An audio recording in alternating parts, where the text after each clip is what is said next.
For the monsters in the main deck, we run 3 Iron Chain.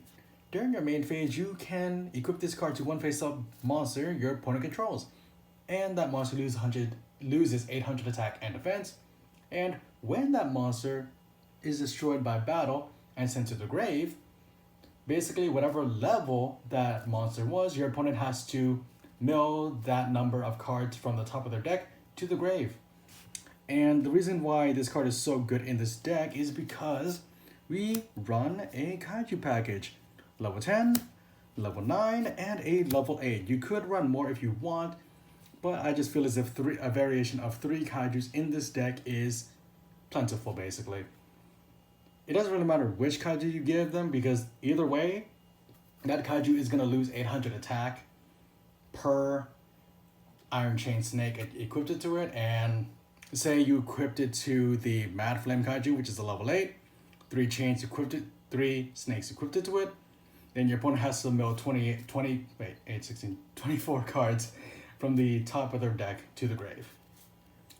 And the other Iron Chains that we do run in this deck is Iron Chain Coil, because it does help us with our synchro plays in case we don't see our snake or kaijus in time. Iron Chain Coil, basically once per turn you can select one Iron Chain you control. It gains 300 attack and defense, as long as this card is on the field. But that's not really why we use it. We basically use it just because it's a tuner, and it could also go hand to hand with the kaijus because we do run a lot of high level monsters, which I will get to in the extra deck later on in the video. The final Iron Chains we do run in the deck are Iron Chain Repairman. When this card destroys a monster by battle and sends it to the grave, inflict 300 damage to your opponent. Once per turn, you can special summon one level 4 or lower Iron Chain monster from your grave except itself, and this card cannot attack the turn you activate this effect. So in a sense, it's a monster reborn for the Iron Chains we do run in the deck.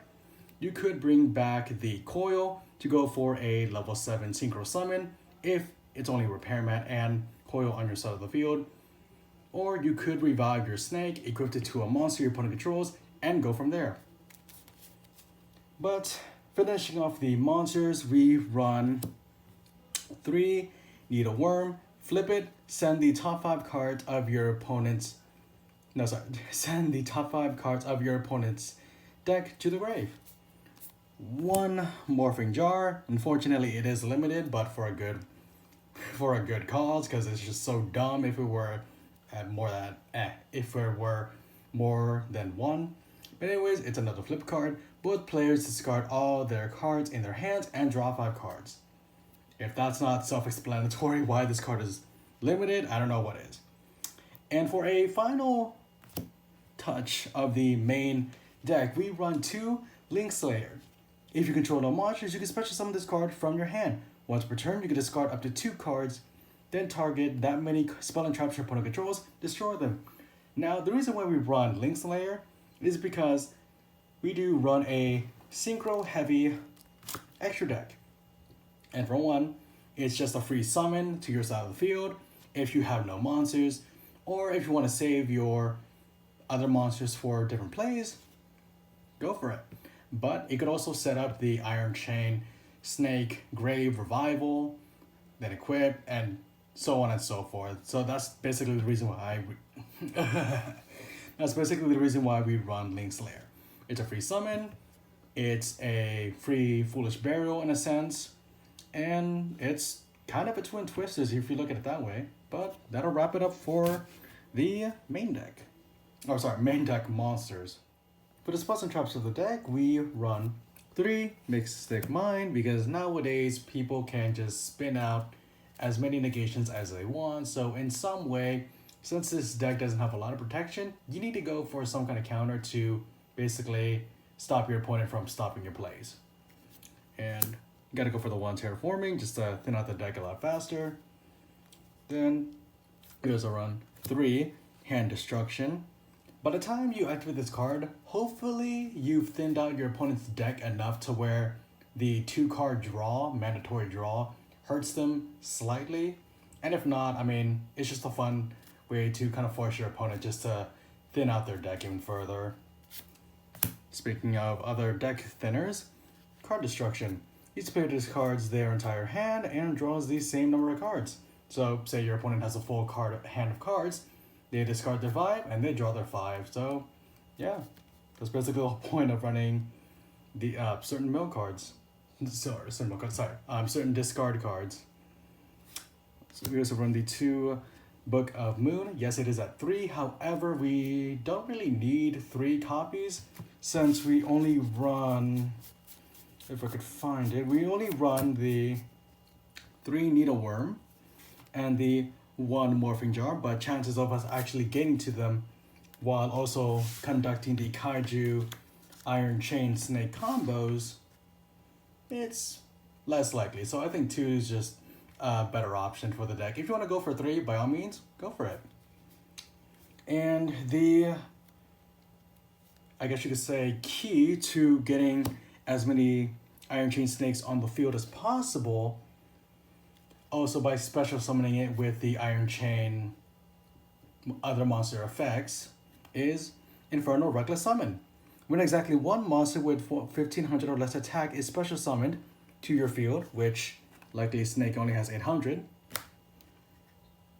to your field, while your opponent controls a face-up monster, special summon as many monsters as possible with the same name as the summoned monster from your hand, deck, and or grave. Easy for us. In attack position. Also, your opponent can special summon as many monsters as possible with the same name as one of their face-up monsters from their hand, deck, or grave. Yes, you may be saying this will help your opponent get their bigger boss monsters on the field depending on what deck they run. But since we do run Mystic Mind, chances are your opponent may not even be able to benefit off of that monster's effect, depending on how many monsters you have on your side of the field.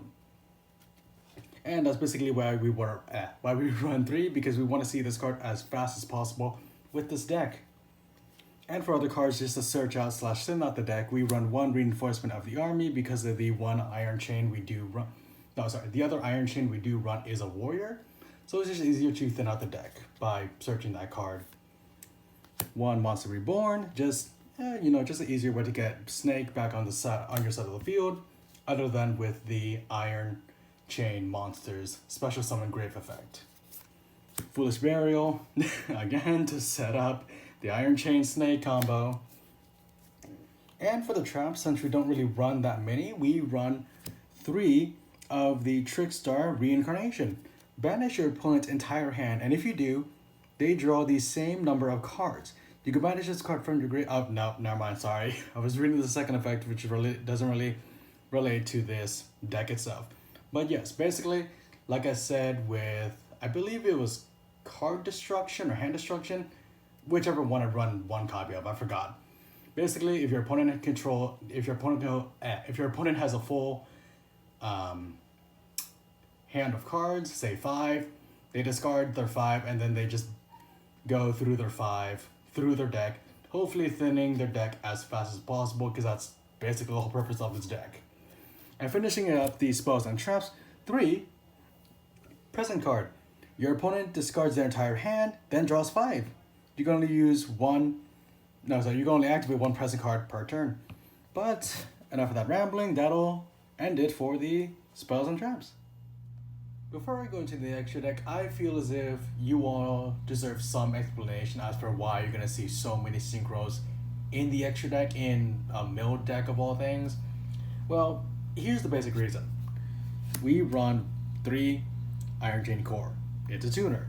And if you want, you don't have to, but you can go use Iron Chain Snake and go for a level 6 Synchro, which we do run 2 in the deck. Sorry, in the extra deck. If you don't want to do that, you can use Iron Chain Repairman.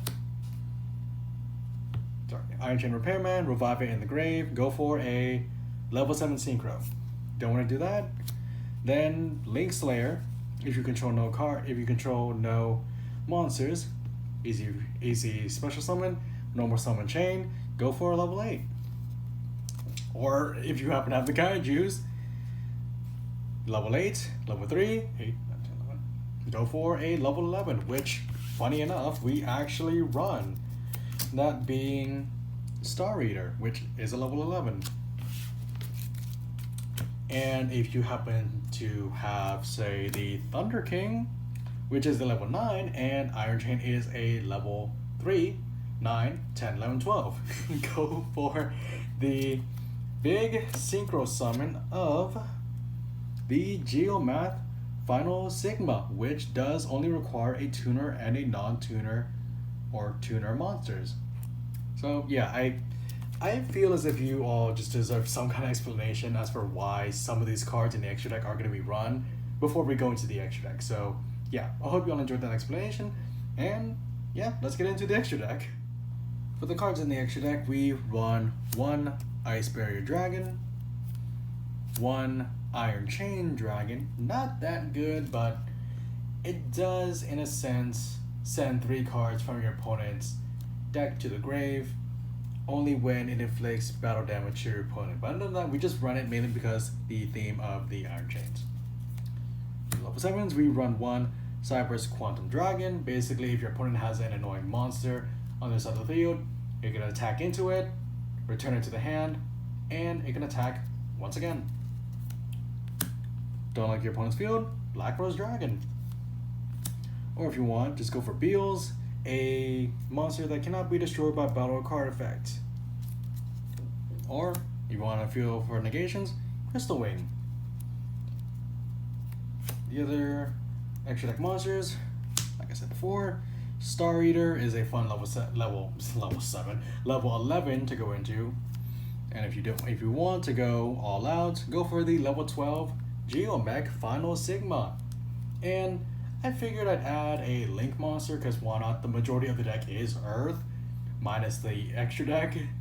So I just threw in a Miss Radiant, because why not? But yeah, that'll do it for the extra deck.